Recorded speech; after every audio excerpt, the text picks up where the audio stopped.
கர்த்தரின் பட்சத்தில் இருக்கிறார், மனிதன் எனக்கு என்ன செய்வான், மனுஷன் என்ன செய்வாங்க, நம்ம நல்லா இருக்கும் பொழுது நல்லா இருக்கிறானே அப்படின்னு சொல்லி பொறாமப்படுவான், கெட்டது பண்ணுவான், அது பின்வாசல் வழியாக வந்து தான் பண்ணுவோம்.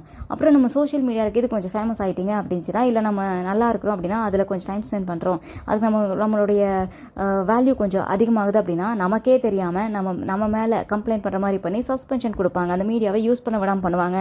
இல்லை ஒரு வீடு கட்டுறோம் அப்படின்னா ஸ்டே ஆர்டர் வாங்குவாங்க, போர் போடுறோம் அப்படின்னா போட விடாமல் பண்ணுவாங்க, இல்லை வாழ்கிறோம் அப்படின்னா வாழ விடாமல் பண்ணுவாங்க, வேலைக்கு போகிறோம் படிக்கிறோம் முன்னேறோம் அப்படின்னா எங்கெல்லாம் போகணுமோ அங்கெல்லாம் போய் என்னெல்லாம் கெடுதல் பண்ணுமோ அதை பண்ணுவான். அது வாய்க்குமா வாய்க்காதா? கண்டிப்பாக வாய்க்காது.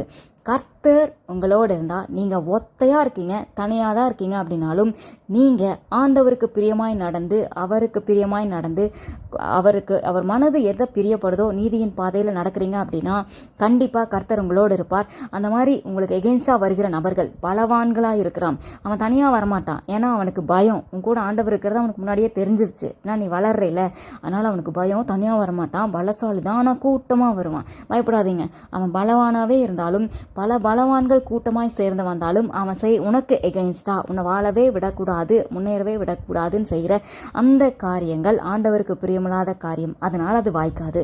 கர்த்தரே அதை வாய்க்காமல் போக பண்ணுவார். இல்லை நான் தான் வாய்க்காமல் போக பண்ணுவேன்னு சொல்லிட்டு நீங்கள் தனி நபராக இருக்கனால போய் ஏதாவது பண்ணிட்டு இருக்காதீங்க. நீ ஆண்டவரோடு கூட இரு, ஆண்டவரோடு கூட டைம் ஸ்பெண்ட் பண்ணுங்கள். அந்த நேரத்தை கம்மி பண்ணாதீங்க, முடிஞ்சால் இன்னும் அதிகப்படுத்துங்க. உங்கள் பலவான்களுடைய கூட்டம் இதோடு முடிந்தது. இதுக்கப்புறம் உங்களுடைய வாழ்க்கை நிம்மதியாக இருக்கும். உங்களோடு கூட கர்த்தர் இருக்கிறார் அப்படிங்கிறத நீங்கள் மட்டும் இல்லை, அந்த பலவான்களும் அறிந்து கொள்ளும்படி கர்த்தர் செய்வார். அவன் செய்கிற எந்திரம் மந்திர தந்திரம் எந்த காரியமாக இருந்தாலும் அது வாய்க்காது. ஒரே ஒரு தாவீது, ஒரே ஒரு கூழாங்கல். ஆனால் அங்கே அந்த கோலியாத்தும் அவருடைய கூட்டமும் அழிந்த மாதிரி உனக்கு எகெயின்ஸ்டாக ஒரு பலவான்கள் பல கூட்டமாக வந்திருந்தாலும் அவன் என்ன காரியத்தை செய்திருந்தாலும் அந்த மொத்த கூட்டமும் சிதறடிக்கப்படும். ஒரு வழியாக இல்லை, பல வழிகளாக சதறி ஓடுவாங்க. அவனுடைய பிளான்ஸ் எல்லாம் சின்னாபின்னமாய் போகும். கர்த்தரே அவர்களை அழிப்பார். நீங்கள் எதுக்கும் பயப்படாதீங்க, கர்த்தர் உங்களோடு இருக்கிறார். நீங்கள் இதுவரைக்கும் ஆண்டவரோடு எப்படி நீதியாக நியாயமாக நடந்து கண்டீங்களோ இனிமேலும் அப்படியே இருங்க. இது முதல் உங்கள் வாழ்க்கையில் சுபிட்சமான காலங்களை பார்ப்பீங்க, சமாதானமாக இருப்பீங்க. இந்த மாதிரி பலவான்கள் இனி உங்கள் அழிக்கிற பலவான்கள் இனி உங்கள் வாழ்க்கையில் இருக்க மாட்டீங்க. நீங்கள் இன்னும் இன்னும் உயர்வீங்க, மேன்மைப்படுவீங்க. கர்த்தரே உங்களை மேன்மைப்படுத்துவார். அவரோடு கூட இருங்க. நீதியின் பாதையை விட்டுறாதீங்க. ஆண்டவருக்கு பிரியமாய் நடந்து கொள்ளுங்கள். அப்போ தான் அவர் உங்கள் கூட இருப்பார். இதெல்லாம் அப்போ தான் நடக்கும்.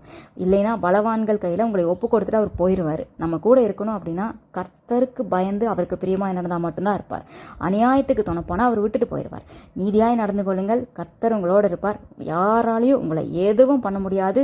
உங்களுக்குன்னு வச்ச ஆசீர்வாதங்கள், நன்மைகள் கர்த்தரே உங்களுக்கு அதை கொண்டு வந்து சேர்ப்பார்.